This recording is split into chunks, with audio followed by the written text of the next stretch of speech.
Hello বন্ধুরা, আবার একটা ফুলের ফটোগ্রাফি নিয়ে তোমাদের কাছে চলে এসেছি। অবশ্য এত সুন্দর সুন্দর ফুল দেখলে আমার হাত খুব চুলকায়। আমি ফটোগ্রাফি না করে বাঁচতেই পারি না, আর আমি ফটোগ্রাফি করি তো ভাবি যে আমি তোমাদের সাথেও শেয়ার করব।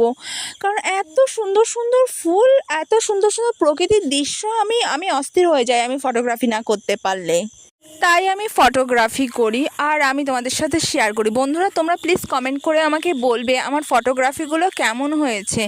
আর প্লিজ একটা জিনিস আমাকে বলবে, আমার কি ফটোগ্রাফার লাইফে কি আমার ফটোগ্রাফার হওয়া উচিত? আমার ফটোগ্রাফির হাতটা কেমন তোমরা কমেন্ট করে বলবে। লাইফে কি আমি ফটোগ্রাফার হব?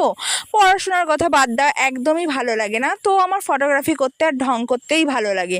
তাহলে কি আমার ফটোগ্রাফি করা উচিত, নাকি অ্যাক্টিংয়ে চলে যাওয়া উচিত, নাটক করা উচিত, মানে সিরিয়ালে ধুমতানা ধুমতানা, কোনটা করা উচিত? দেখো তোমরাই আমাকে সাজেশান দাও, নাহলে আমি কিছুই ডিসাইড করতে পারছি না।